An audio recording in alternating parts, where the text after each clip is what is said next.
Spine सीधी, 3 बार ओम का उच्चारण, उसके बाद प्रार्थना। ओ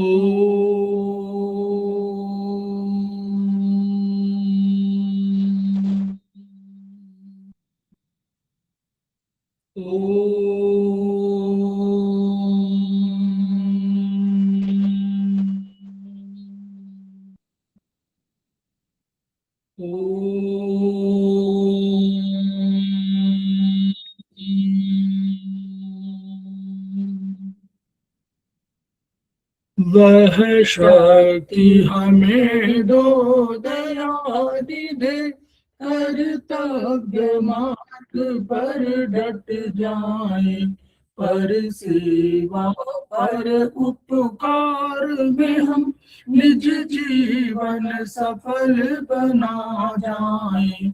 वह शक्ति हमें दो दयानिधे, कर्तव्य मार्ग पर डट जाए।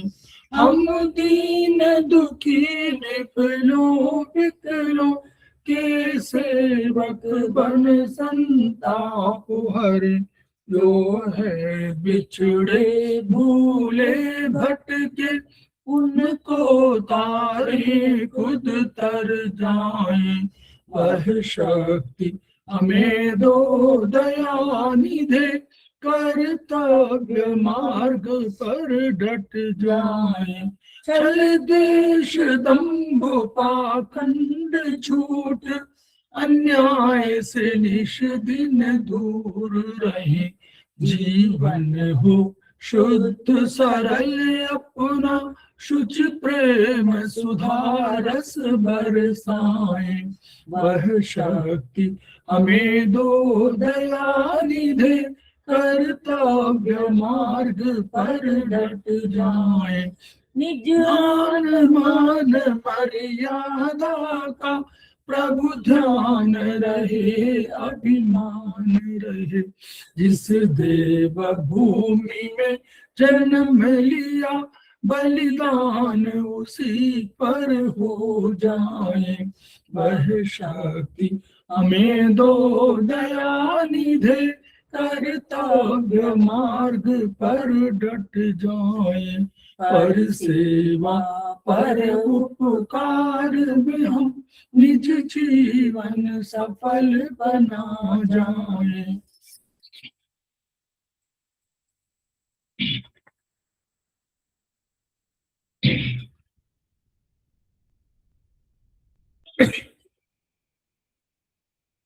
समवायी क्लासेस में आप सभी का स्वागत है। हमारे बीच में श्रीमती वर्षा श्रीवास्तव, उपाध्यक्ष समवायी फाउंडेशन उपस्थित हैं, उनका स्वागत है। हमारे बीच में रीता गांधी मैडम उपस्थित है, सीनियर थेरेपिस्ट हैं, उनका स्वागत है। हमारे बीच में रुक्मणी शर्मा मैडम उपस्थित है, सीनियर थेरेपिस्ट हैं, उनका स्वागत है। हमारे बीच में शमा गुप्ता मैडम उपस्थित है, सीनियर थेरेपिस्ट हैं, उनका स्वागत है। हम लोग समवायी फाउंडेशन के सदस्य हैं और हम लोग एक्यूप्रेशर शोध प्रशिक्षण एवं उपचार संस्थान प्रयागराज से संबद्ध हैं। वहाँ की मनीषी ब्रह्मलीन MP खेमकर सर के हम ऋणी हैं, जिनकी वजह से संस्थान को यह शोहरत प्राप्त हुई है और हमारे इस एक्यूप्रेशर विधा को इतनी ख्याति और इतनी उन्नति प्राप्त हुई है। खेमकर सर के कुछ सपने हैं, उनके कुछ मोटो है। उनका मोटो है each one reach one, each one treat one, each one teach one. इसी को आपके माध्यम से जन जन जागरण अभियान के तहत सारे संसार में फैलाने का हमारा सपना है और हमें विश्वास है कि विधा जो अपेक्षाकृत कम खर्चीली है, उसका लाभ केवल आपको ही नहीं मिलेगा, आपके घर परिवार पास पड़ोस इष्ट मित्र बंधु बांधवों को ही नहीं मिलेगा, वरन समस्त पीड़ित मानवता को मिलेगा। इसी विचार के साथ हम लोग आज की क्लास की शुरुआत करने जा रहे हैं। हम लोग चाइनीज एक्यूप्रेशर, आयुर्वेदिक एक्यूप्रेशर के साथ साथ हम लोग प्राकृतिक चिकित्सा पर भी तैयारी कर रहे हैं और हम लोग कोशिश कर रहे हैं कि प्राकृतिक चिकित्सा के जो सिद्धांत हैं और जो हमारे इस थेरेपी के लिए यानी एक्यूप्रेशर थेरेपी में भी जिनका योगदान हो सकता है या जिनके माध्यम से एक्यूप्रेशर थेरेपी को हम लोग और अधिक ऊंचा उठा सकते हैं, उन सिद्धांतों का और उन प्राकृतिक उपायों का भी हम इसमें जिक्र करेंगे। और इसीलिए हम लोगों ने कोशिश किया है कि हम लोग प्राकृतिक चिकित्सा को भी पढ़ करके और उसके आधार भूत सिद्धांतों को, उनके जो जैसे ट्रीटमेंट है, ट्रीटमेंट पैटर्न को उस पर हम शामिल करना चाहते हैं, ताकि दोनों विधाएं मिल करके और हमारे जो इच्छित लक्ष्य है, जिसको कि हम चाहते हैं कि पीड़ित मानवता की रक्षा हो सके, उस लक्ष्य को हम प्राप्त कर सके, ऐसा ऐसा हमारा विचार है। और इसीलिए हम लोग प्राकृतिक चिकित्सा के क्लासेस भी शुरू कर रहे हैं। ये हमारे 7वां 8वां शायद क्लास है। तो हम लोग चर्चा कर रहे हैं प्राकृतिक चिकित्सा के 10 आधारभूत सिद्धांतों की, और उस पर हम लोगों ने अभी तक 4 आधारभूत सिद्धांतों की चर्चा किया है। आज हम लोग 5वें सिद्धांत पर चर्चा करने जा रहे हैं।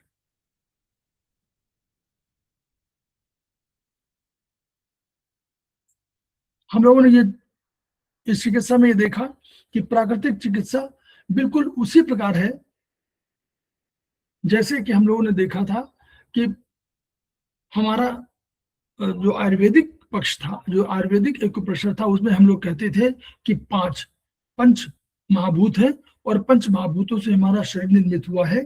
फिर हम लोग जब कहते थे कि पुरुष क्या है, तो हम लोग कहते थे खाद्य चेतना षष्ठा धातवः पुरुषः स्मृतः, यानी आकाश, वायु, अग्नि, जल, पृथ्वी और उसके साथ साथ चेतना भी एक धातु है। और वो धातु जब मिलती है तभी चेतना, क्योंकि शरीर तो जड़ है, ये पांचों पदार्थ जो है, ये पांचों द्रव्य महाभूत है, ये हमारी जड़ है। और हम जब चेतना को उसमें शामिल कर देते हैं तो पुरुष नाम की संज्ञा मिलती है।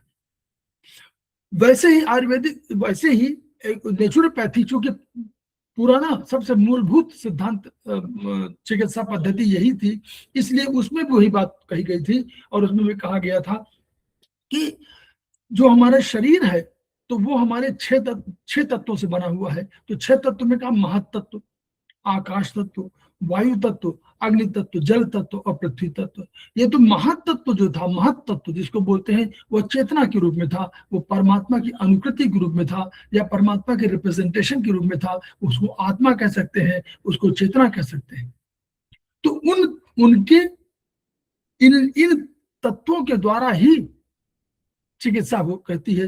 किनकी चिकित्सा करते हैं? त्रितापों की चिकित्सा करते हैं। त्रिताप माने 3 तरह के रोग। तो हम लोग कहते थे, कौन से रोग? हम कहते थे कि एक शारीरिक और मानसिक रोग, एक कहते थे हम जो ईश्वर ने कहीं दैवी दैवी आपदा हो गई, तो दैविक वाले उन तापों की हम लोग चर्चा करते थे, तो वो दैविक उनकी शक्तियां थी। फिर आज दैविक जिनको बोलते थे, तो आज दैविक माने जैसे भूकंप आ गया हो, कहीं सुनामी आ गई हो, ये सब जो है आपको आज दैविक थे। फिर आदि भौतिक वो कहा गया, तो जो भौतिक प्राणियों के द्वारा, भौतिक प्राणी क्या होते, कौन हो? कोई सांप काट लिया, किसी को बिच्छू ने काट लिया, किसी को कुत्ते ने काट लिया, इन सब से जो, या शेर ने काट, ये जो चीजें हैं ये आदि भौतिक थे। फिर इतने तीसरा था हमारा आध्यात्मिक। तो आध्यात्मिक को जब हम चर्चा कर रहे हैं तो आध्यात्मिक में 2 थे, एक शारीरिक और एक मानसिक। तो शरीर और मन दोनों का हम लोगों ने माना था कि जो ये आयुर्वेद में माना गया था कि शरीर और मन दोनों के संयुक्त सम्मिलन से ही हमारा शरीर चलता है।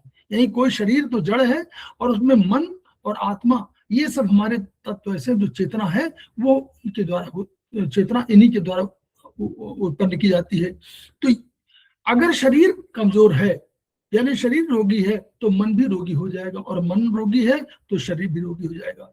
तो जो शरीर के रोग थे, तो वो उन रोगों को हम लोग अलग कह रहे थे कि जैसे कोई भी आपको थकान आ गई है, बुखार आ गया है, ये जितने थे शारीरिक रोग थे। और मन के रोग थे, मन क्या रोग थे?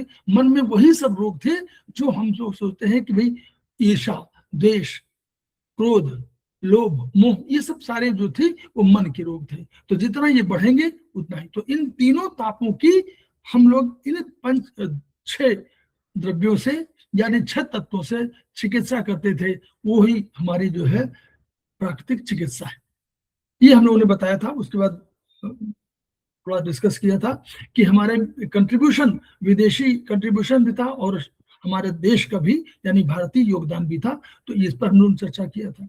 फिर हम लोगों ने कहा था सिद्धांत क्या है, इनके आधारभूत सिद्धांत क्या है। तो 10 आधारभूत सिद्धांत है, हम लोग 4 पर चर्चा कर चुके हैं। 5वीं ये क्लासेस ऑलरेडी हमारे यूट्यूब में भेजी जा चुकी है। हम 5वें सिद्धांत पर चर्चा कर रहे हैं। तो 5वां सिद्धांत क्या, तीव्र रोग, जिसको हम लोग बोलते हैं एक्यूट डिजीज, ये शत्रु नहीं मित्र होते हैं। ये दृष्टिकोण अगर हम लोग मान लेंगे कि ये शत्रु नहीं, हमारे मित्र हैं और हमारे शरीर की सुरक्षा के लिए आए हुए हैं, या किसी न किसी रूप में हमारे शरीर को कोई मैसेज देके जा रहे हैं, कोई लेसन देके जा रहे हैं, तो हम लोग प्रसन्न हो जाएंगे। तो रोग की 3 अवस्थाएं हैं। पहला तीव्र इलाज, जिसको एक्यूट रोग बोलते हैं, दूसरा हमारा क्रॉनिक रोग है, और तीसरा हमारा घातक रोग है। डॉक्टर वॉल ने और हमारे चाइनीज ने भी 3 रोगों की चर्चा किया है। उसमें हम लोग कहते थे एक्यूट डिजीज, फिर हम कहते थे सब, और हम लोग कहते थे क्रॉनिक। तो हम लोग 3 चीजों पर चर्चा करते थे, एक्यूट, सब एक्यूट और क्रॉनिक। और ऐसे रोगों की अवस्थाओं के बारे में लगभग हर जगह यही कहा गया है। तो इसमें थोड़ा सा शब्दों का अंतर है। ये क्रॉनिक कहा और तीसरा कहा घातक। तो क्रॉनिक की श्रेणी ही घातक कह सकते हैं कि क्रॉनिक जब बहुत अधिक हो जाए तो घातक हो जाएगा।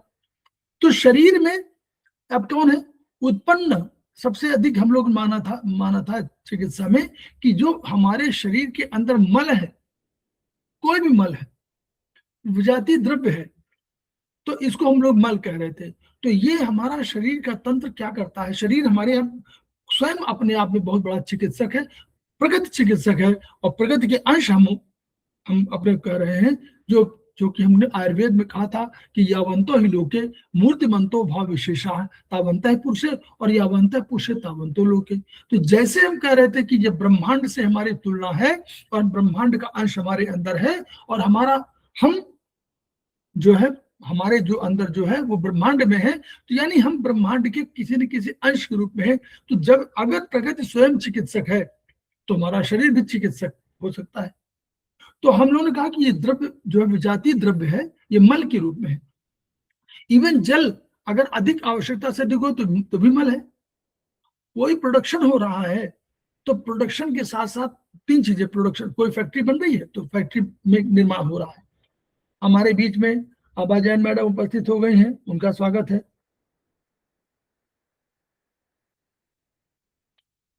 तो हम लोग कह रहे हैं कि अगर कोई प्रोडक्शन किसी फैक्ट्री में हो रहा है तो हम लोग क्या कहेंगे कि भाई एक प्रोडक्ट बनेगा। दूसरा हम लोग कहेंगे कि भाई एक उसका बाई प्रोडक्ट बनेगा। और तीसरा हम लोग कहेंगे कि मल, वेस्टेज। जैसे हम लोगों ने देखा कि जब माइटोकॉन्ड्रिया, चाइनीज हम लोग उसमें बात कर रहे हैं बीएसबी में, जब हम कहते हैं माइटोकॉन्ड्रिया में ग्लूकोज गया, ग्लूकोज के साथ ऑक्सीजन गई, इन दोनों की कंबशन हुआ, इन दोनों के जलने से क्या पैदा हुआ, 3 चीजें पैदा हुई। तो एक तो पहला ऊर्जा, जिसको हम चाहते थे कि ये हमारा यही मेन प्रोडक्ट है, ऊर्जा ही प्राप्त करना हमारा उद्देश्य था, तो ऊर्जा बनी 7.3 किलो कैलोरी बनी, यानी 7.3 किलो कैलोरी ऊर्जा उत्पन्न हो गई। दूसरा क्या हुआ, उसी प्रोसेस में जल बन गया, तो जल इज बाई प्रोडक्ट, जल बाई प्रोडक्ट के रूप में है। और तीसरा बना कार्बन डाइऑक्साइड। तो इसको हमने कहा कि इसको ये हमारे लिए वेस्ट है, इसको बाहर निकालना है, तो वेस्टेज हो गया। तो वैसे ही कोई भी हमारे शरीर में, और डॉक्टर वॉल ने ट्रिटाइज 3 में बहुत स्पेसिफिकली कहा है, इवन उन्होंने सब कह दिया, एल्ब्यूमिन, ग्लोबुलिन, जितने भी सब चीजें, कोई भी हमारे शरीर में जो आवश्यकता से अधिक है वो मल के रूप में है। वो प्रोडक्शन, जो केमिकल रिएक्शंस होते रहते हैं उनसे जो बनता है वो मल है। अगर कोई आवश्यकता से अधिक हो गया तो उसको बाहर निकलना है, नहीं निकल पा रहा तो वो टॉक्सिन क्रिएट कर रहा है, वो कहीं ना कहीं आपको बीमार बनाने की दिशा में अग्रसर है। तो ये मल हम लोग लगातार शरीर निकालता रहता, हमारी स्वेट से, हमारे नाक से, हमारे कफ से, हमारी आंखों से, हमारे जो है यूरिन के माध्यम से, स्टूल के माध्यम से, इवन नाक से हम लोग, कोई अगर किसी ने शराब पी लिया है तो नाक के माध्यम से उसकी स्मेल, जो उसके टॉक्सिन है वो भी कोशिश करते हैं, निकालते हैं, एसीटोन वगैरह निकालते रहते हैं। इवन अगर जल के कण है तो वाष्प कण भी निकलते रहते हैं नाक से। तो यानी ये प्रोसेस हमारा नहीं, ये ईश्वर निर्मित है। और वो ये शरीर का तंत्र हमारा कौन शक्ति है, हो सकती है चाइनीज में अगर हम कहें तो हमारे पास एक है वाइट, कौन सा वाइट, क्या बोलते हैं उसको, बोलते हैं, बोलिए कोई आप लोग बताएं, चाइनीज में क्या बोलते हैं इसको, कौन सा ताकत है जो हमको ये सब देती है, हम लोग रेट करें, कोई भी बताएं कौन सी ताकत है जो हमारे शरीर में रहती है और हमको बहुत सी सहायता करती है, कौन सी ताकत है। सारे लोग सीनियर हैं, रुक्मिणी शर्मा मैडम भी सीनियर है, रीता गांधी मैडम भी सीनियर है, क्षमा गुप्ता मैडम भी सीनियर, आभा जैन मैडम भी सीनियर, सारे लोग सीनियर हैं। इतनी बात तो हम लोग को जाननी चाहिए। हम लोग चाइनीज की बात नहीं, चाइनीज तो हम लोग पढ़ चुके हैं, इतना सब 4th सेमेस्टर के ऊपर है, जानना चाहिए ना।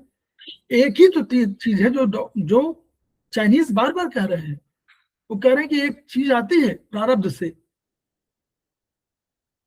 रुक्मिणी शर्मा मैडम, प्रारब्ध से क्या आती है?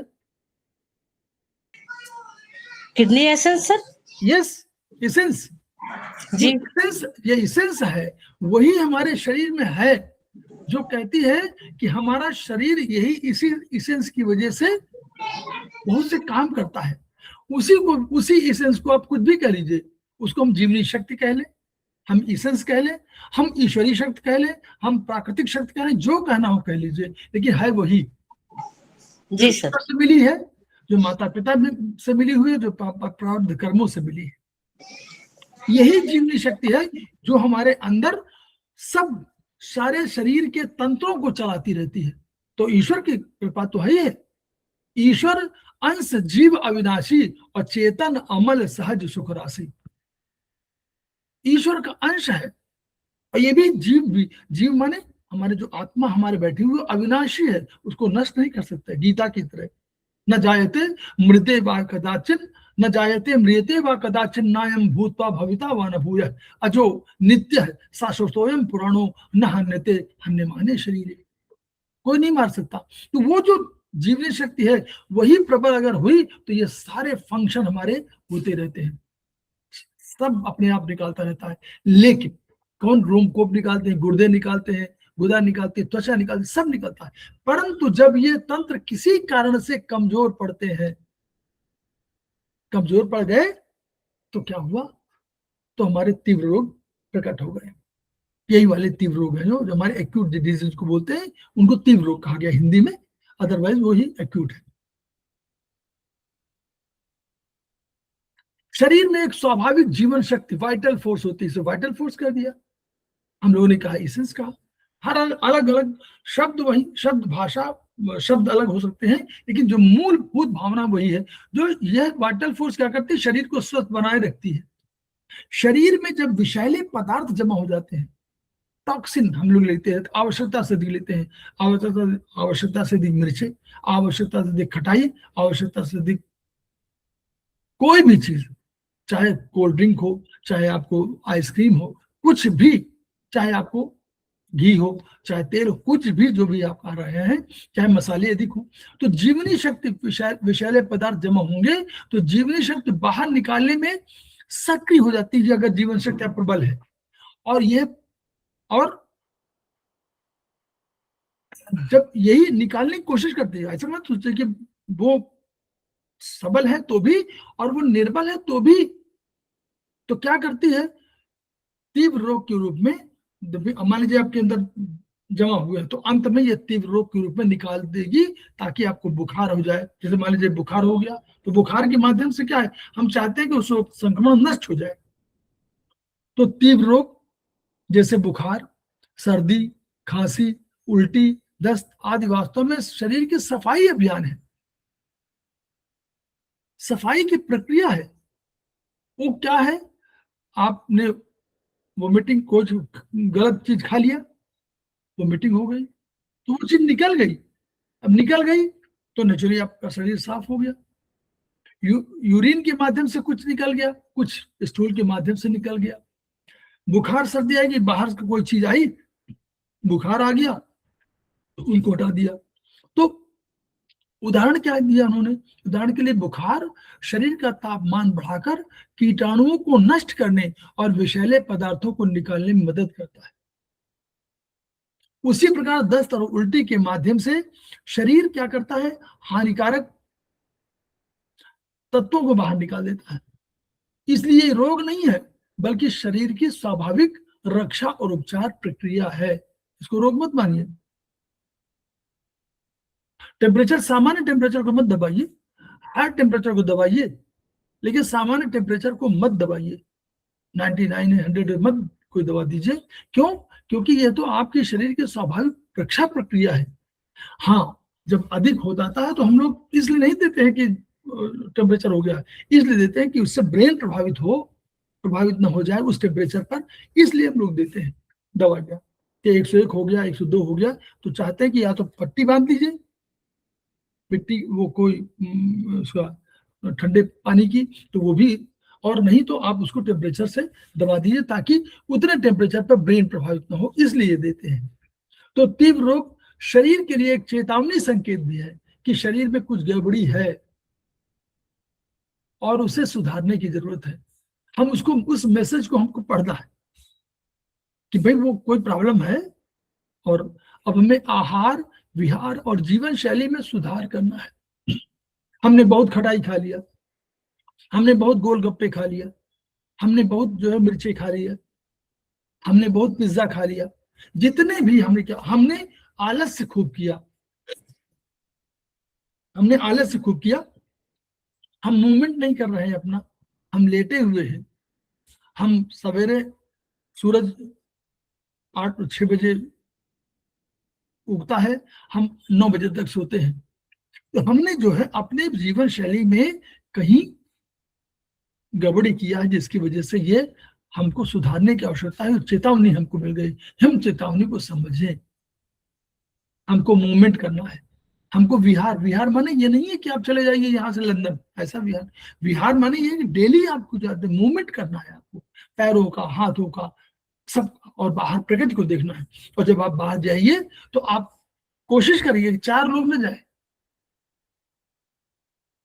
4 लेडीज 4 जेंट्स गए तो केवल वहीं से लेकर के जैसे शुरू किए मॉर्निंग वॉक, वैसे ही केवल बातों में लग गए और पूरे किस्से कहानियों के माध्यम से लौटते चले ना। मौन रहिए, प्रकृति के संदेश को सुनिए, वृक्षों को देखिए, पक्षियों को देखिए, तितलियों को देखिए, जो आपको मिल सकता है, टहनियों को देखिए, पेड़ों के उनको देखिए कि आपको कितने तरह के पेड़ मिलेंगे। किसी की टहनी मुड़ी हुई है, किसी की शाखाएं नीचे जमीन पे छू रही हैं, कोई आपको झूला की तरह दिखाई पड़ेगा, कोई नीचे से ही 2 भागों में बढ़ जाएगा। ये सब देखिए, महसूस करिए कि वो पेड़ वहां पर है। ये जब प्रकृति के साथ संतुलन करेंगे तो ये विहार ये है। ये विहार जहां शब्द है, इस विहार को इस रूप में लीजिए।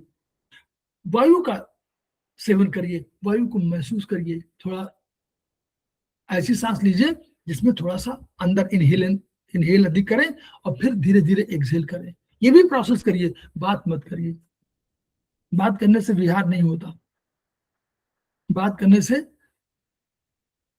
बातों का बस मजा मिलता, बस और कुछ नहीं। तो ये सुधार करना है, शरीर पूरा संतुलन प्राप्त करे, ये हम लोग करना है।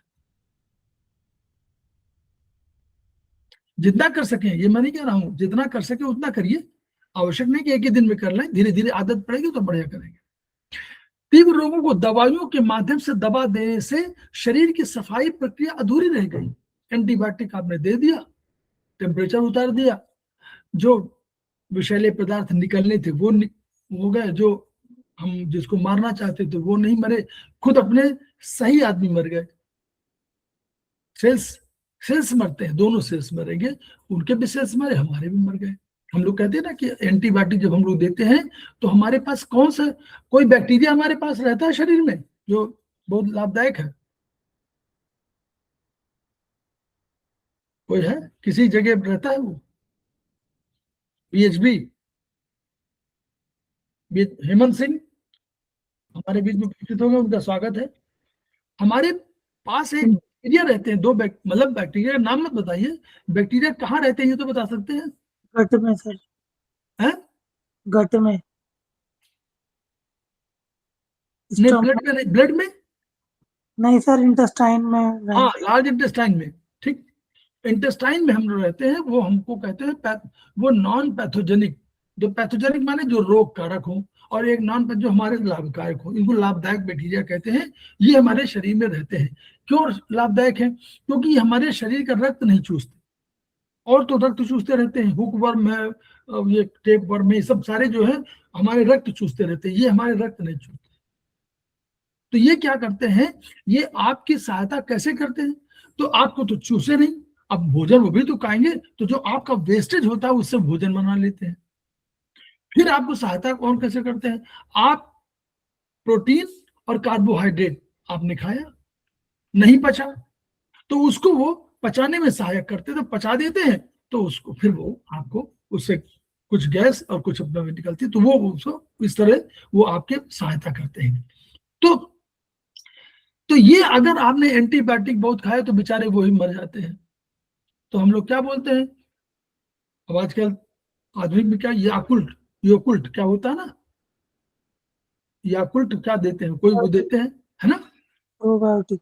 तो वो विटामिन बी टाइप का होता है, तो उसको देते हैं ताकि जो है वो जीवित हो जाए या उनकी जगह और भर जाए, ये है। तो इससे टॉक्सिन शरीर में जमा रहेंगे और धीरे धीरे गंभीर, आज नहीं तो कल, कल नहीं तो परसों, भाई वो अगर कोई बैक्टीरिया रह गया तो वो तो डेवलप करेगा, आज नहीं कल, कल नहीं परसों, फिर धीरे धीरे गंभीर और दीर्घकालिक रोगों का रूप धारण कर लेते हैं। इसलिए उपवास, हल्का सुपाच्य आहार, जल चिकित्सा, व्यायाम और मानसिक शांति का आश्रय लेना चाहिए। मन शांत तो शरीर शांत। उपवास आकाश चिकित्सा है, जल चिकित्सा जल चिकित्सा है, अग्नि के धूप स्नान अग्नि चिकित्सा है। तो इन सब का आश्रय, धूप में बैठिए, जाड़े के दिनों में 12 बजे से 3 बजे के बीच में कोई आधे घंटे बैठिए, हल्के वस्त्र हो जितना भी, ताकि स्किन में पड़ना है, सूरज की रोशनी स्किन में पड़नी है, और स्किन के नीचे जो आपके अंदर, स्किन के नीचे जो आपका फैट है, उस फैट से जो वो सूर्य की किरणें टकराती हैं, तो आपको विटामिन डी जिससे बनता है वो तत्व पैदा होता है। इसलिए आपको उस स्किन में जानी है। आप सारे कपड़े पहन करके आप बैठने से कोई फायदा नहीं, क्योंकि सूरज की रोशनी जा ही नहीं पाती, उसमें बैठना है। गर्मी के दिनों में 8 बजे से लेकर के 8:30 बजे के बीच में आधे घंटे, मुश्किल से 20-25 मिनट बैठेंगे बहुत। वो विटामिन डी के लिए है, विटामिन डी से बढ़िया बिल्कुल फ्री की दवाई है। अदरवाइज आपको विटामिन डी का टैबलेट 60K की खिलाएंगे डॉक्टर, हर हफ्ते एक दूध के साथ, ठीक। तो ये हमको करना है। कैसे करती है, आप सहायता कैसे करती है उपवास? अब आप कहेंगे, कुछ लोग कह सकते हैं भाई उपवास क्यों किया जाए, उपवास से क्या फायदा होगा, उपवास से शरीर कमजोर हो जाएगा। यही तो, शरीर को कमजोर नहीं होना, शरीर के अंदर कौन सी शक्ति है, फिर हम बताइए मैडम रुक्मणी शर्मा।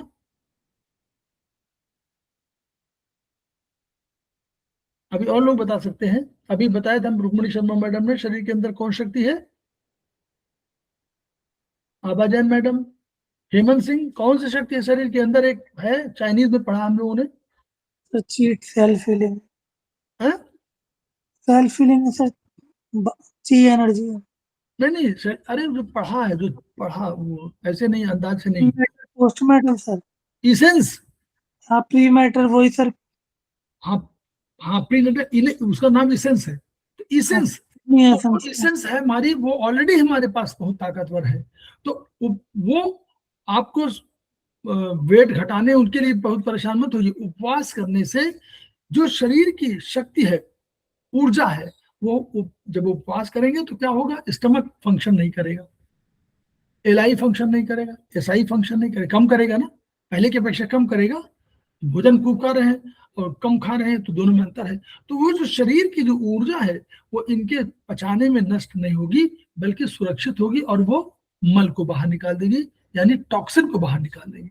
वाष्प स्नान करेंगे तो भी वही होगा कि अंदर के जो टॉक्सिन है वो बाहर आ जाएंगे, फिर आप नहा लेंगे तो बाहर चले जाएंगे। धूप स्नान विटामिन डी के लिए। एनीमा लेते हैं यानी लार्ज इंटेस्टाइन की ये वो है चिकित्सा है कि लार्ज इंटेस्टाइन पूरी तरह साफ हो जाए। कट स्नान से लेने से फिर वही स्टमक की वही एलआई की है, एलआई का लार्ज इंटेस्टाइन और स्मॉल इंटेस्टाइन का कट स्नान है। पैरों का गर्म नहान, वो भी आपका है ब्लड का सर्कुलेशन के लिए है। पर्याप्त नींद आप लेंगे तो नेचुरली वो आपकी शक्ति बढ़ेगी, वाइटलिटी बढ़ेगी। मालिश से आपका दो सिस्टम, बहुत सरल शब्दों में कहें तो दो सिस्टम बहुत होगा, एक वेनस सिस्टम और दूसरा हमारा लिम्फेटिक सिस्टम। हल्का आहार लेंगे तो हमारा क्या सुपाच्य होगा, जल्दी पचेगा, फंक्शन कम करना पड़ेगा स्टमक को। अंकुरित आहार लेंगे तो अंकुरित आहार जल्दी पचता है और उसमें तमाम तरह के चीजें होती हैं जो आपके लाभदायक चीजें डेवलप हो जाती है, इसलिए उनका। ताजे फल, नेचुरली ताजी सब्जियां और चोकर युक्त आटे की रोटी, इसको पूर्ण अन्न बोलते हैं, फुल मील्स। चोकर को छानिए नहीं, चोकर को मिला दीजिए, मैदे को हटा दीजिए, मैदा नहीं, चोकर युक्त आटे की रोटी, इनके माध्यम से।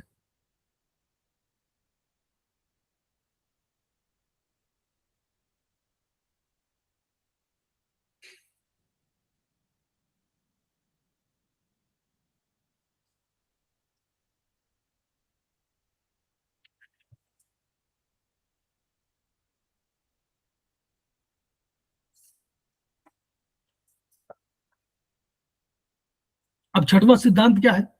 कह रहे प्राकृतिक चिकित्सा में रोग निदान सरलता से संभव है। मतलब रोग निदान माने डायग्नोसिस हम लोग कहते थे कि डायग्नोसिस जो है, आयुर्वेद में हम लोग बोलते थे ना कि डायग्नोसिस, अभी मानते हैं सब लोग, डायग्नोसिस ही कठिन है। और डायग्नोसिस अगर मालूम हो जाए, क्योंकि वहां हम लोगों ने क्या पढ़ा था आयुर्वेद में कि हेतु लिंग औषध ज्ञानम और स्वस्था तुरपरायणम सूत्रम शाश्वतम पुण्यम बुद्धेयम पितामह। कहते थे हेतु सूत्र, लिंग सूत्र और औषध सूत्र। तो हम लोग कहते थे कि हेतु सूत्र माने कारण, और कहते थे लिंग सूत्र माने क्या हमारे सिम्टम है, और कहते थे औषध सूत्र, औषध क्या है। तो यानी 3 सूत्रों से वो तिपाही बना हुआ था, उसको बुद्धेयम पितामह ब्रह्मा ने साक्षात जाना था। बुबुधे ज्ञान प्राप्त किया था, पढ़ा नहीं था, पढ़ा लिखा नहीं था, उन्होंने जाना था। तो वही कह रहे हैं कि यहाँ पर रोग निदान, हम लोग बोलते हैं कि रोग निदान, कोई आया और उसने कहा कि हमको ऊपर चेस्ट में पेन हो रहा है और हमको लग रहा है जैसे गर्मी बढ़ी हुई है, तो ये बता रहा है, लक्षण बता रहा है। तो उस लक्षण को हमको समझना है कि भाई पेट, कह रहे गर्मी है, गर्मी ऊपर की ओर बढ़ती है, अग्नि ऊपर की ओर बढ़ती है, यानी उसके नीचे कोई अंग है जिस अंग में कोई प्रॉब्लम है। अगर वो कह रहा है चेस्ट पेन हो रहा है और बर्निंग महसूस हो रही है, तो यानी नीचे उसके कोई अंग है जो हमको गर्मी फेंक रहा है ऊपर। अग्नि ऊपर जो बढ़ती है और जल नीचे की हो जाता है। तो हमको उसके नीचे देखा हमने कि भाई एक अंग हमारे पास है स्टमक, उसमें हम लोगों ने देखा कि अगर बीएचबी की भाषा में बात करें तो हम कहेंगे HCl, हाइड्रोक्लोरिक एसिड, और अगर हम लोग आयुर्वेदिक की भाषा में बात करें तो हम कहें जठराग्नि। जठर माने स्टमक, अग्नि माने अग्नि। तो शरीर में आयुर्वेद ने कहा 13 अग्नियां हैं। 13 अग्नि कैसे हुई? 5 उन्होंने कहा, 5 आकाश वायु अग्नि जल पृथ्वी, इनकी अपनी अपनी अग्नि है। फिर हमने कहा कि रस रक्त मांस मेद अस्थि मज्जा शुक्र, इनकी अपनी 7 ये है, इनकी अपनी अग्नि है। और फिर उनका स्टमक की अलग से अग्नि है, उसको जठराग्नि बोलते हैं। 13 अग्नियां हैं शरीर के अंदर। तो यानी वहां पर हम लोगों ने कहा कि स्टमक की कोई अग्नि है जो हमको ऊपर जा रही, तो हमारा ये क्या हुआ, ये हमारा हेतु सूत्र हुआ। और हेतु सूत्र से जान गए हम लोग, और तब औषध सूत्र की ओर हम बढ़ चले कि हमको क्या करना है, अग्नि को घटाना है, जल को बढ़ाना है। ये चीज हम जब जान गए तो यहां पर कह रहे कि यहाँ रोग निदान बहुत सरलता संभव है। इतना उन्होंने कहा कि इतनी बहुत अधिक पहचान करने की आवश्यकता न दिखेगा। रोग निदान एक सरल, स्वाभाविक और समग्र प्रक्रिया है। कैसे है? इसमें रोग की पहचान केवल जटिल परीक्षणों या मशीनों पर निर्भर नहीं है एलोपैथ की तरह, केवल बल्कि शरीर में के प्राकृतिक संकेत, लक्षणों और जीवन शैली के अवलोकन से की जाती है। कैसे? आपने कहा कि भाई हम डेली अगर पिज्जा नहीं खाएंगे तो हमारा मन नहीं भरता, समझ गए जीवन शैली। उन्होंने कहा कि भाई हम देखिए, हम तो रात में जब तक 1 बजे तक पढ़ते हैं और लगभग 2 बजे सोते हैं और 8 बजे हम जगते हैं। तो हमने कहा भाई कोई प्रॉब्लम नींद की होगी, और नींद की वजह से जो जुड़े हुए हैं वो होंगी, जैसे नींद होगा, हार्ट होगा। जैसे चाइनीज में भी हम लोग क्या कहते हैं, अगर 2 बजे रात तक जग रहे हैं तो इसका मतलब हम क्या कहते हैं, हम कहते हैं हार्ट की प्रॉब्लम है, चाहे हार्ट ब्लड डिफिशियंसी हो, चाहे हार्ट इनडिफिशियंसी हो। तो ऐसे हम लोग क्या कह रहे हैं कि ये प्राकृतिक संकेत जो बता रहा है वो अपनी दिनचर्या बता रहा है, इन्हीं से हमको समझना है कि वर्चुअली क्या है, तो रोग निदान हम सरलता से जान सकते हैं।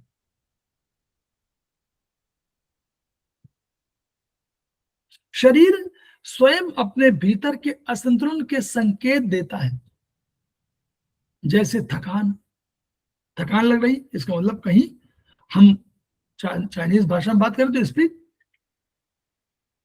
थक गया शरीर तो स्पीड हमारी कहीं फंक्शन हो रही, स्पीड, या आवाज कमजोर है तो हमारी लंग्स।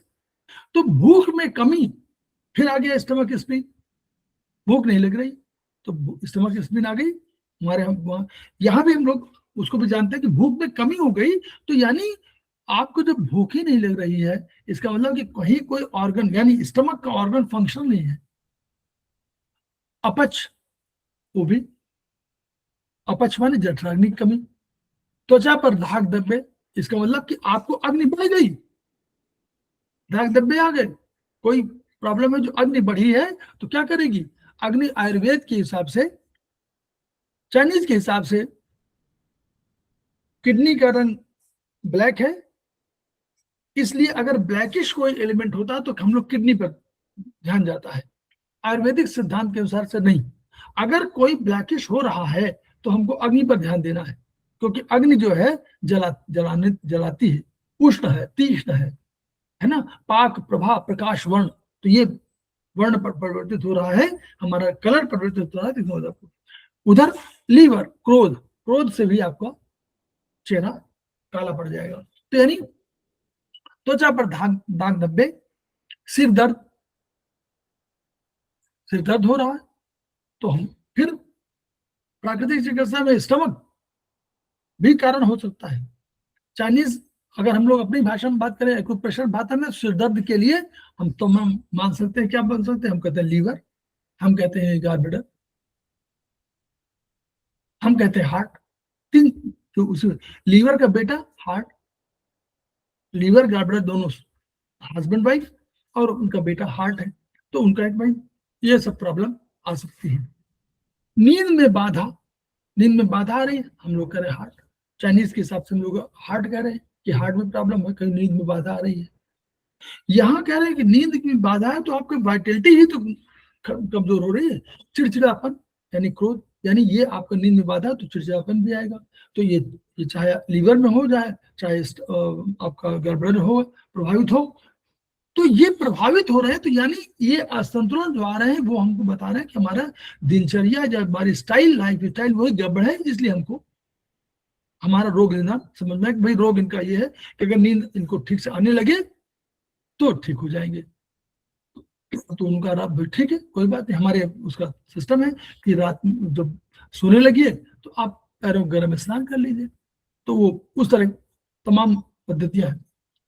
तो इस पद्धति में रोगी के पूरे जीवन को देखा जाता है।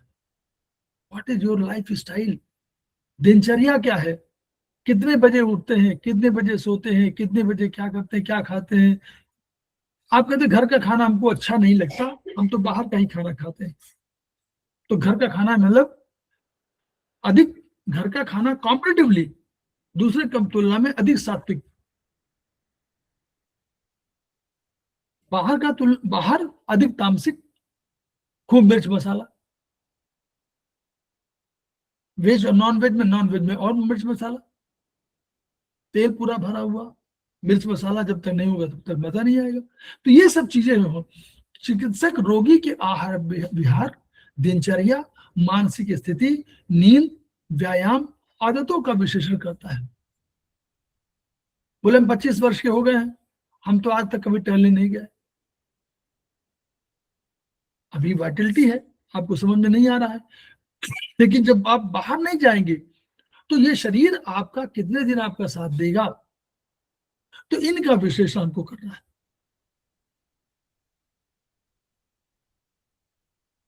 उदाहरण के लिए रोगी को बार बार सिरदर्द हो रहा है तो केवल सिरदर्द नहीं देखना है, बल्कि पाचन की गड़बड़ी देखना है, नींद की समस्या देखना है, तनाव देखना है, इन पर ध्यान हमको देना पड़ेगा कि भाई टेंशन तो नहीं है, ऐसा नहीं नौकरी का टेंशन, घर परिवार का टेंशन, तमाम सामाजिक दबाव, ये सब तमाम चीजें होती हैं तो देखना पड़ता है। न्यूरोपैथी में कुछ विशेष निरीक्षण विधियों का उपयोग करते हैं, जैसे आंखों का निरीक्षण हम लोग भी पढ़ते हैं, याद करिए। त्वचा का रंग क्या, स्किन का कलर है, जीभ की स्थिति क्या है और शरीर की गंध क्या है, ये सब चाइनीज में भी है।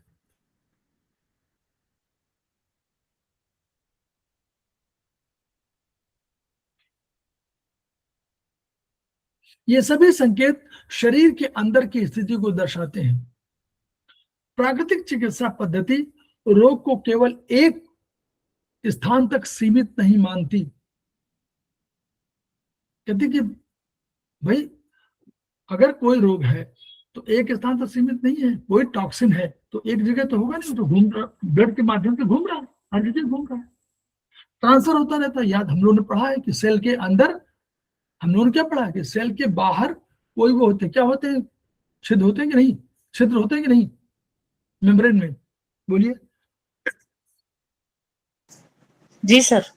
मेम्ब्रेन के द्वारा बाहर आना जाना लगा रहता है, ठीक है, तो आना जाना लगा, यानी कुछ अंदर आ रहा है कुछ बाहर जा रहा है। तो कोई भी बाहर टॉक्सिन अगर बैठा हुआ है तो वो अंदर आने की कोशिश करेगा, अंदर वाला बाहर जाने की कोशिश करेगा, मूवमेंट है। अब देखो थकावट लग रही है, वो दर्द हो रहा है, तो ये मूवमेंट है, ठीक। तो रोग को एक स्थान पर सीमित नहीं मानते हम लोग, और बल्कि कहते हैं कि भाई हर जगह हमारा पूरे शरीर में है। इसमें निदान हेतु महंगे उपकरणों का प्रयोग आवश्यक नहीं, कोई जरूरी नहीं कि आप बहुत महंगे उपकरण ले लीजिए, कोई नहीं। मुख्य ये है कि शरीर में विजातीय द्रव्य निकल जाएंगे तो शरीर स्वस्थ हो जाएगा। ये हमारा कंसेप्ट है कि शरीर, जैसे ही हमारा शरीर विजातीय द्रव्य निकलेंगे, विजाती कह लीजिए इनको, विष जाति कह लीजिए, जो भी कह लीजिए, विजाती है लोग बोलते हैं, टॉक्सिन। अब 7वां सिद्धांत भी बोलिए। ठीक है, कहीं कुछ पूछना, आबाजान मैडम कुछ पूछना है? क्षमा गुप्ता मैडम? नहीं सर, नहीं पूछना। रीता गांधी मैडम? हेमंत सिंह? नहीं सर। ठीक है, आगे बढ़े। जी सर।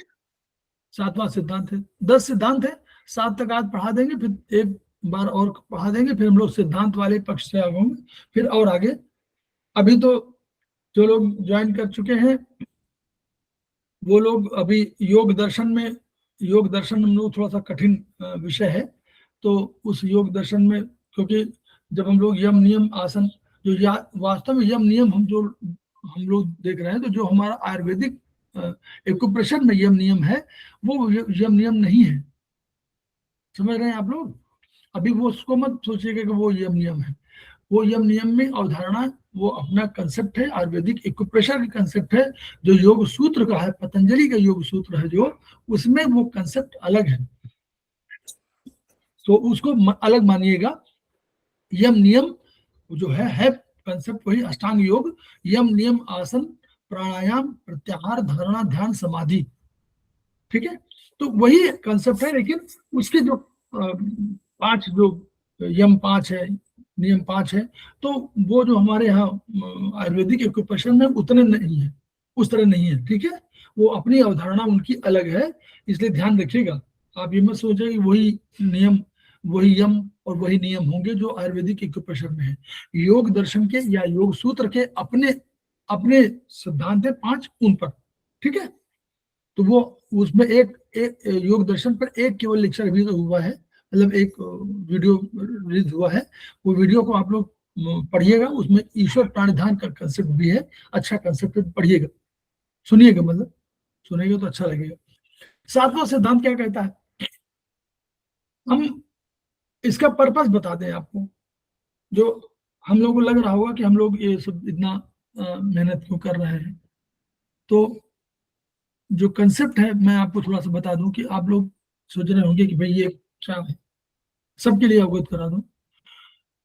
अल्टीमेटली जब आप आगे चल के पूरे पूरे प्रोसेस को देखेंगे तो बहुत सी बीमारियां, जैसे आप बोलते नहीं कि आपने पॉइंट लगाया, चाइनीज में, आयुर्वेदिक में हम लोग पॉइंट लगाते हैं, किसी ऊर्जा को घटाते हैं, किसी को बढ़ाते हैं। तो हम जो ये जो ऊर्जा को घटाने बढ़ाने का सिद्धांत है, हम वही करें, कोई वो नहीं। हमारे बीच में मंजीत कौर जायसवाल जी उपस्थित हो गए हैं, उनका सीनियर थेरेपिस्ट है, उनका स्वागत है।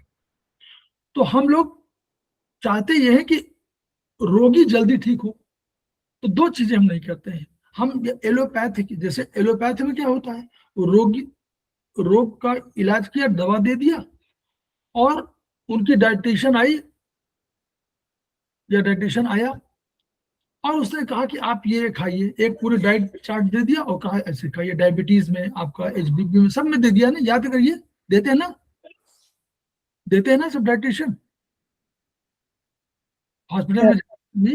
तो हर हॉस्पिटल में एक डाइटिशियन है, तो वो पूरा आप रोगी का पूरा चार्ट बना के दे दे, आपको इतना खाना है ये।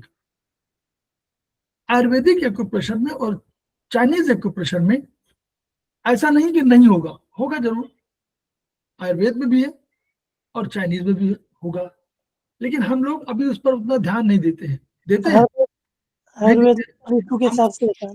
हम लोग नहीं देते उस पर कि भाई आपको खाना क्या है, ये नहीं बोलते हैं। तो ये प्राकृतिक चिकित्सा में खाना भी तय है, उपवास करना है आपको, आपको व्यायाम करना तय है बिल्कुल। तो ऐसा नहीं है कि उस जो आप जो पॉइंट लगा, मान लीजिए कोई किसी पॉइंट लगा दिया आपने, तो एक हमारे जो मानव शरीर विज्ञान जिन्होंने लिखा है, अग्रवाल सर का, तो वो उनकी किताब है रोगी रोग उपचारक।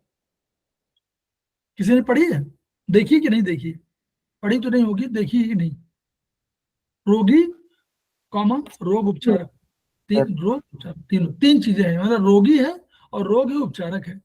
तो रोग इधर है, उपचारक इधर खड़ा है, और हमारा रोगी जो है बीच में खड़ा है, तीन रोगी बीच में और रोग और उपचारक इधर खड़ा है। तो उसमें उन्होंने लिखा है, हमने पूरा नहीं पढ़ा भी है, समझ सोचे कि हमने पूरा पढ़ा है, उसमें यही लिखा है कि जिधर रोगी झुक जाएगा वो जीत जाएगा। अगर रोगी रोग की ओर झुक गया तो रोग जीत जाएगा, और अगर रोगी उपचारक की ओर झुक गया तो उपचारक जीत जाएगा। कैसे? मान लीजिए डायबिटीज है, एग्जाम्पल दे रहे हैं, चिकित्सक ने कहा कि भाई आप जो है, आपको मिठाई की चीजें कम खानी है, वो तो बता के चला गया। रोग कह रहा है कि नहीं, मिठाई की चीज खाओगे तभी तो रोगी मैं बढ़ूंगा, मैं बढ़ूंगा, मेरा शक्तिशाली कब से होऊंगा। तो उसने रात में, दिन में तो परिवार ने देखा कि भाई खाने का उन्होंने वो क्या, और फ्रिज में लड्डू रखे हुए हैं, रात में चुपचाप जब सब लोग सो गए तो उठे और उन्होंने 3-4 लड्डू, तो देखा तो किसी ने नहीं, सब लोग समझे नहीं नहीं। अब डॉक्टर आया, उन्होंने कहा कि आप में शुगर आपके बढ़ गई है, कुछ आपने खाने में परहेज किया क्या? पूरा परिवार बोलेगा नहीं नहीं, बहुत नहीं, बिल्कुल नहीं, कहीं नहीं खाते हम लोग, देते नहीं है, ये नहीं करते, वो नहीं करते। ये नहीं समझ रहे हैं कि रात में उठ के चुपचाप खा लेते हैं। तो रोगी किधर झुक गया, बोलिए? तो रोग की ओर झुका कि उपचारक की ओर झुका? नहीं, बीमारी की तरफ। बीमारी की तरफ झुक गया। अब बीमारी की तरफ झुक गया तो नेचुरली चिकित्सक चाहे लाख करे, कुछ नहीं होगा। ऐसे ही हम लोग जो चिकित्सा यूज करते हैं, हमारे जो पॉइंट हमने लगा दिया, हमने कहा कि एग्जाम्पल दे रहे हैं, 8 घंटा लगाए रखो और 8 घंटे बाद इसको हटाना, एग्जाम्पल दे रहे हैं। उसने 4 घंटे बाद ही निकाल दिया, और आपके पास जब दूसरे दिन आए, कहा कि हमको कोई फायदा नहीं हुआ। तो आपने तो देखा नहीं, आपने कहा 8 घंटे लगाए, तो उसने कहा बिल्कुल जैसा आपने कहा था वैसे हमने किया। ये नहीं बोलेगा 4 घंटे लगाए, उसने कहा जैसा आपने कहा था वैसे हमने किया। अब अल्टीमेटली हो यह रहा कि 4 घंटे लगाए, आपने कहा था 8 घंटे, आपको एनर्जी कम थी, आपको टोन किया था आपने। अब वो जब तक 8 घंटे नहीं 9 घंटे नहीं होंगे तब तो टोनिफिकेशन लागू नहीं होगा। और वो 4 घंटे बाद उतार के चला आया और कह रहा कि जैसा आपने कहा था वैसे किया। तो आपने देखा तो नहीं। तो रोगी रोग की ओर झुक रहा है, आपकी ओर नहीं झुक रहा है। तो इसीलिए आपने कभी पढ़ा होगा चरक 2, किसी ने पढ़ा है? शुरुआत के चैप्टर, पहला चैप्टर, 7वां चैप्टर जिसको बोलते हैं। बोलिए, इसमें बताने में क्या हर्ज है? आबा जैन मैडम, चरक 2 चैप्टर 7। क्षमा गुप्ता मैडम, हेमंत सिंह, पढ़ा है सर। रुक्मणी शर्मा मैडम, पढ़ा होगा जरूर, आपने जरूर पढ़ा होगा। वो है सर मैं सुन नहीं पाई। वो चरक 2 में 7वां चैप्टर, हाँ जी जी उसमें चैप्टर सब तो लिखा नहीं है। पता, लेकिन इतना पता है कि हर रोग ठीक हो सकता है, हर रोगी नहीं ठीक हो सकता, इतना। हाँ, मतलब वही है कि मतलब अगर रोगी, वो कंसेप्ट यही है, यानी कोई भी चीज आप करें तो उसी लिए हम लोग कह रहे हैं कि अगर हम लोग प्राकृतिक चिकित्सा के मूलभूत सिद्धांतों को या उनके उपचारों को अपनी चिकित्सा में शामिल करते हैं तो 2 चीजें, एक तो योगासन, प्राणायाम, इनके माध्यम से भी शरीर के, हम लोग खुद नहीं मालूम था, मैं खुद बता रहा हूँ, हम प्राकृतिक चिकित्सा जब नहीं पढ़े थे तो हमें नहीं मालूम था। हम लोगों को बताया गया कि हम लोग आधी सांस लेते हैं। जी सर। कोई विश्वास नहीं करेगा ना कि हम लोग आधी सांस लेते हैं। जी सर, आधी लेते हैं। हाँ, सांस का अर्थ है कि पूरी सांस ले और पूरी सांस निकले। तो अगर नहीं निकल रही तो कुछ ऑक्सीजन जो हमारे अंदर जानी चाहिए वो नहीं गई, और जो टॉक्सिन निकलने थे यानी कार्बन डाइऑक्साइड, वो नहीं निकला। सर तो पेट तक सांस जाती है तो पूरी सांस आएगी। यस जी। तो वो योगासन में क्या करते हैं या प्राणायाम में क्या करते हैं, यही आप जो सांस लेते हैं इसको रोकते हैं, उस सब जगह भेजते हैं और उसके बाद सब जगह निकालते हैं। तो यानी ऑक्सीजन को निकालते हैं और ऑक्सीजन को देते हैं। तो ये हम लोग इस प्राकृतिक चिकित्सा में तो हम लोगों ने सीखा। तो मैं बता रहा हूं कि इसको अभी अगर सिद्धांतों को अपनी चिकित्सा में शामिल कर लेंगे तो हमारा रोगी जल्दी ठीक होगा। बस ये हमारा कहना है, इसलिए हम लोग इसको थोड़ा सा ध्यान दे रहे हैं। अदरवाइज सर मैं एक चीज और बताना चाहूंगी इसमें। जी बोलिए।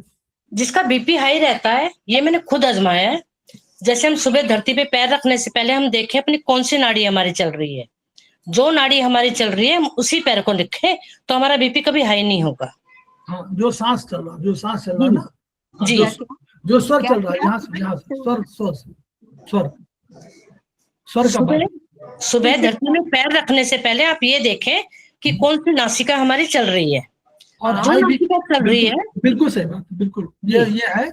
और इस पर हम लोग कभी बताएंगे जरूर प्राकृतिक चिकित्सा में।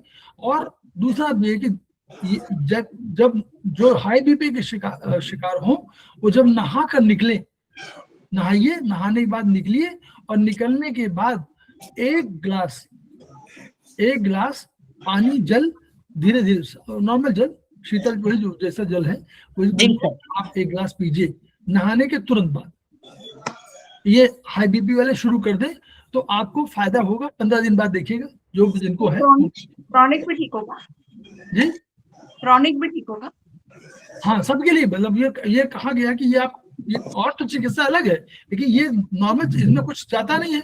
जैसे नहा के निकले एक गिलास पानी पी लीजिए, फिर अपना जो काम करना हो तब करिए। ये हाई बीपी के लिए स्पेशली।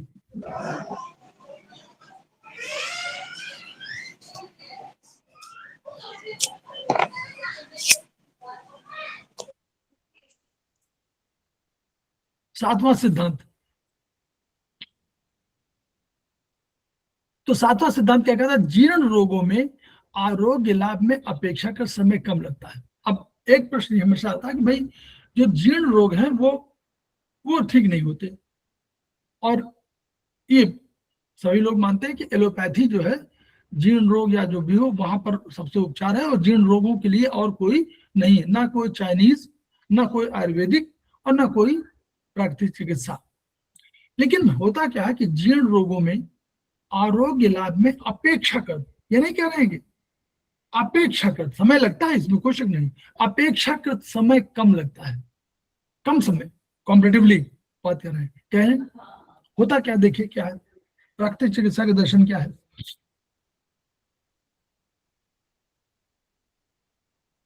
कह रहे हैं कि जीर्ण रोगों में हमारी जो वाइटलिटी है, जिसको वाइटल फोर्स हम कह रहे थे, यही तो कमजोर हो गई है। हम लोग कहते हैं ना इसेंस को याद करिए, इसेंस को लिखा कि चाइनीज ने लिखा कि इसेंस में क्या होता है, हमारी इसेंस तो उतनी फिक्स है, वो चाहे लिक्विड रूप में हो और चाहे वो गैसेस रूप में हो, केवल क्या होता है उसमें आपके कार्यकलापों से, आपके जीवन दर्शन से, आपके जैसा विचार व्यवहार बनाएंगे उससे उसका परिष्करण और परिमार्जन होता है। आपके सद्भाव से, आपके अच्छे विचारों से, आपके पॉजिटिव थिंकिंग से, आपके क्षमाशीलता से, उन सारे जो हम जिनको हम लोग अपना पाते हैं कि हमारा धर्म क्या है, दया, हम लोग क्या, भारतीय दर्शन में दया तो सबसे बड़ी बात मानी जाती है, दया तो होना चाहिए, दया, माया, ममता, ये सब चीजें जो बहुत कंसेप्ट है, ये इसीलिए कहे जाते हैं कि इनसे हमारा शरीर अधिक स्वस्थ और परिमार्जित होता है, परिष्करण होता है, मन परिष्कृत होता है। हम लोग कहते नहीं है, तो ये दया और क्षमा, ये सब तो जैसे धर्म के लक्षण में हम लोगों ने कहा कि धरती है क्षमा, दमोस्तेयम, शौच, मित्र निग्रह, धीह, विद्या, सत्यम, क्रोधो, दशकम, धर्म लक्षणम। उन सब की आवश्यकता क्यों पड़ रही है? हम कहते दया, माया, कहा कि दया, माया, ममता लो आज, मधुरिमा लो अगाध विश्वास, हमारा हृदय रत्न निधि स्वच्छ खुला है सदा तुम्हारे पास, बनो संस्कृति के मूल रहस्य तुम्ही से फैलेगी वो बेल, विश्व भर सौरभ से भर जाए सुमन के खेलो सुंदर खेल। यानी कंसेप्ट ये है कि जितने पॉजिटिव थिंकिंग आप करते जाएंगे उतने ही आपका शरीर निर्मल होता जाएगा, उतनी ही आपकी जीवनी शक्ति प्रबल होती जाएगी। जितनी निगेटिव थिंकिंग करेंगे जीवनी शक्ति कमजोर हो जाती है। तो जब आपका टॉक्सिन बहुत हावी हो जाते हैं और आपका जीर्ण शरीर हो जाता है, जीर्ण रोग हो जाते हैं, पुराने 6 महीने से, साल भर से पड़े हुए, तो जीवनी शक्ति कमजोर हो जाती है। तो क्या होती है, यही जीवनी शक्ति हमारे विजातीय तत्वों को बाहर निकालती है और यही निकालने में सक्षम है। जैसे कब्ज, मधुमेह, डायबिटीज, दमा, अस्थमा, गठिया, श्वेत प्रदर, ल्यूकोरिया, आर्थराइटिस, ब्रोंकाइटिस, थायराइड आदि रोग, इन रोगों को श्रेणी में माना गया है। ये प्राकृतिक चिकित्सक के पास कब आते हैं? ये रोगी तभी आते हैं, या आपके पास भी एक्यूप्रेशर में कब आते हैं? जब सब जगह से इलाज करने पर थक चुके होते हैं, तो कहते हैं भैया जरा वहां देख लो, अब तो कोई है नहीं कहीं और, उन्होंने डॉक्टर जवाब दे दिया है, अब चलो यहाँ भी देख लेते हैं। तो ऐसे ही नेचुरोपैथी में भी जाते हैं, वहां भी जाते हैं, यहाँ भी जैसे एक्यूप्रेशर में, तो वैसे भी नेचुरोपैथी में जाते हैं। अब तो चिकित्सा केवल विजाती द्रव्यों को निकालने के अतिरिक्त विषैली दवाओं के जहर को निकालने में, जहर कौन सा है? हमने जो एलोपैथिक दवाइयां खाई हैं उनका कंसेप्ट ये है कि जो दवाइयां बनती है, जितनी भी दवाइयां बनती, दवाइयों बनने का फार्मूला, जो दवाइयां बनती हैं वो दवाइयां इस स्टैंडर्ड में मानी जाती अच्छी हैं कि यदि उसमें से 60% बिल्कुल, कोई ऑथेंटिक नहीं कह रहा हूं मैं, ऐसा ऑथेंटिकेट मत करिएगा, लेकिन लगभग बिल्कुल यही है कि 60%, 50% तो ऊपर ही, 50% से ऊपर लीवर उन चीजों को निकाल सकता है। अगर 200 mg की आपने दवा किया तो ये अपेक्षा की जाती है कि लीवर 100 mg को बाहर निकाल फेंकेगा, तभी ये दवा अच्छी मानी जाएगी। लेकिन अगर सब स्टैंडर्ड दवा है तो 20% नहीं लीवर निकाल पाता, समझ रहे हैं? तो अब जो अंदर हमारे शरीर के अंदर आया है विषैली दवा, वो क्या है? वो एक्चुअली टॉक्सिन दो ही प्रभावित करेगी, किसको किसको? एक लीवर को और एक दूसरा किसको बोलिए?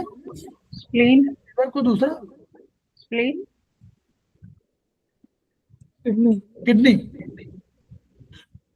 किडनी निकालती है ना, सबको निकालती है, लीवर तैयारी करता है, किडनी निकाल देती है। तो किडनी तो यानी दो प्रभावित हो जाते हैं। तो इसीलिए टॉक्सिन, जितने पुराने टॉक्सिन होते हैं उनमें दो ही फंक्शन बहुत अधिक होते हैं, लीवर और किडनी बीमारियां अधिक हो जाती हैं। हार्ट की भी होती है, लेकिन हार्ट की केवल एक ही 2 पॉइंट पर, लेकिन और सब तो तुरंत होती है। और मानसिक निराशा, जो आदमी साल भर से बीमार है वो मानसिक निराशा कितना होगा? नकारात्मक हो जाओ, अब मैं ठीक नहीं हूँ।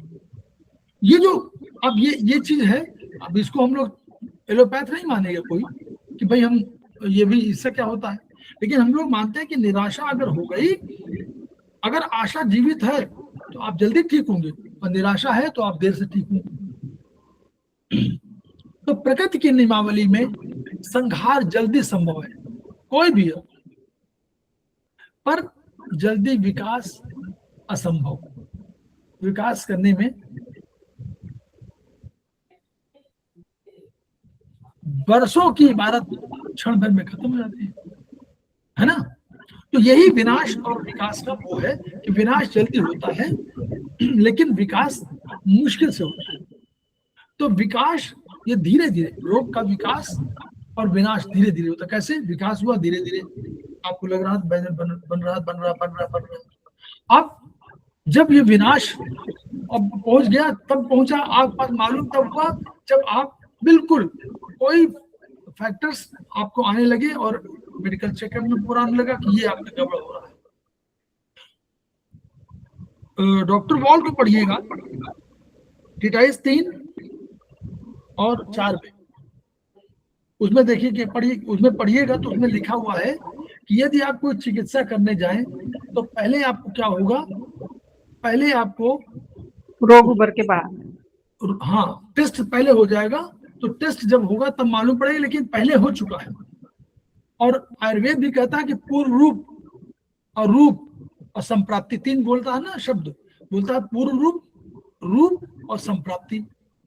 तो पूर्व रूप तो पहले हो चुका है, यानी रोग का चिन्ह प्रकट बाद में होता है। पहले तो आपके अंदर केमिकल कंपोजिशन यानी ब्लड के या और शरीर के वो सब हो चुके होते हैं।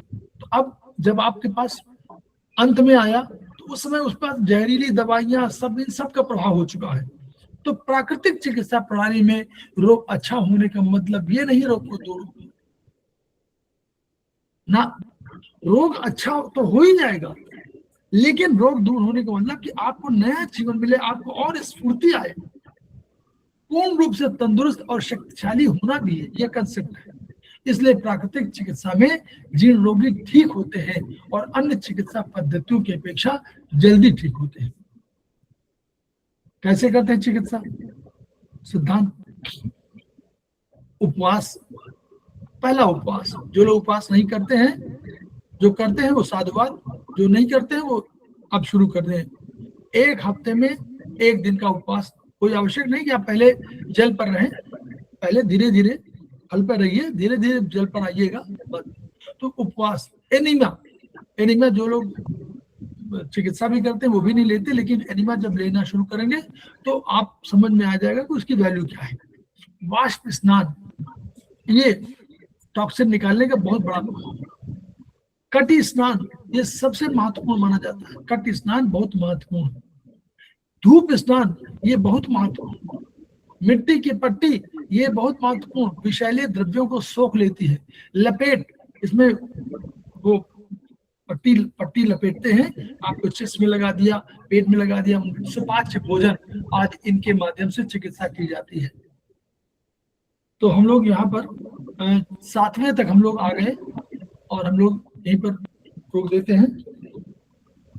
तो पट्टी का बता रहे थे, पट्टी से पेनिस्टिक मूवमेंट होगा, वो सब बताएंगे।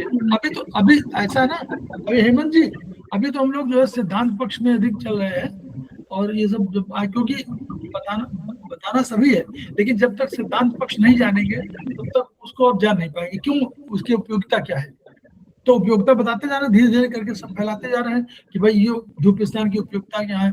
जब विटामिन डी का आप पढ़ेंगे तो आपको लगेगा विटामिन डी, हम लोग पढ़े भी थे विटामिन डी का होता धूप में। तो ये सब सारी चीजें हैं। तो ये प्राकृतिक चिकित्सा सहयोगी है, क्योंकि पहली चिकित्सा तो वही है, प्राकृतिक चिकित्सा। कोई पशु, कोई पक्षी, कोई और चिकित्सा नहीं करता, यही प्राकृतिक चिकित्सा करता है ना। और जो लोग स्नान कर, जो लोग चलते हैं, टहलते हैं, मॉर्निंग वॉक करते हैं, कुछ लोग नंगे पैर करते हैं ना, कुछ लोग करते हैं, कोई करता हो बताए, नंगे पैर चलते हैं आप लोग? कोई नहीं, अभी तो कोई नहीं चलता। घास में या पत्थर में, दोनों चलना वही है। उसको हम लोग की भाषा में तलुआ स्नान कहा जाता है। कौन सा स्नान? तलुआ स्नान, उसको तलुआ स्नान बोलते। चाहे आप घास में चलिए, चाहे पत्थर पे चलिए, तलुआ स्नान। जो लोग तलुआ स्नान करते हैं उनके लिए सिस्टम बता दो कैसे करते हैं। अभी थोड़ा गलत कर रहे होंगे, मतलब थोड़ा डिफरेंट कर रहे होंगे। प्राकृतिक चिकित्सा कैसे कहती है उसकी तरफ बता रहे। तलुआ स्नान करिए तो आप कहते हैं कि 5 मिनट, आप 5-7 मिनट ओस में, ठंडे वो जो ओस, भीगी ओस में, घास में या नॉर्मल घास में आप चलते हैं, या आप पत्थर पर आप चलते हैं, कंकड़ पत्थर, जो पत्थर की बात कर रहा हूँ, पत्थर चलते हैं, याद करिए बहुत से लोग चलते हैं, तो वो चलते हैं। तो 5 मिनट चलिए, उसके बाद आइए, बैठिए, कोई रुमाल नहीं रहिए, पैरों को जो आपके नीचे है उस तलुओं को खूब रगड़िए, गर्म करिए। उसको रगड़ी मतलब पहले साफ करिए और उसको गर्म करिए, गर्म कर लीजिए तो गर्म हो जाएंगे तलुए। जो आपके ठंडे थे वो गर्म हो जाएंगे। गर्म हो जाने के बाद फिर जो मोजा वोजा पहनना पहन लीजिए। फिर आप कम से कम 5 मिनट फिर टहलिए। समझ में आया? बोलिए। जी। तो ये जो प्रोसेस है, जो नहीं करते ना, जैसे मान लीजिए टहले और तुरंत चले जाए ना, टहलिए, बैठिए, उसको पूरा सब साफ करिए, उसके रगड़िए, उसको गर्म करिए। अभी ठंडक हो चुका है तलुआ, अब गर्म करिए, तलुआ को गर्म करिए, फिर मोजा वोजा जो पहनना हो, जूता पहनना पहनिए, फिर टहलिए 5 मिनट और तब घर जाइए। ये तलुआ स्नान है। तो हम लोग खेमका सर को याद करते हैं, उनकी ऊर्जा को याद करते हैं, कोशिश करते हैं कि जो ज्ञान हमारे पास है उस ज्ञान को हम लोग ट्रांसफर करने की कोशिश करेंगे, ताकि पीड़ित मानवता की रक्षा हो सके। और हमारी थेरेपी, चाहे वो एक्यूप्रेशर थेरेपी हो, चाहे आयुर्वेदिक थेरेपी हो, चाहे चाइनीज थेरेपी हो, चाहे डॉक्टर वॉल की थेरेपी हो, और चाहे वो प्राकृतिक चिकित्सा हो, सबका मूल उद्देश्य रोगी को जल्दी स्वस्थ रखना है, उसके जीवन की रक्षा करनी है, उसको प्रसन्नचित्त देखना है। और इसी उद्देश्य के लिए खेमका सर अपने को समर्पित करते हैं अपने शब्दों से, each one reach one, each one treat one, each one teach one. इन्हीं शब्दों के साथ हम लोग फिर मिलते हैं कल या परसों मिलेंगे।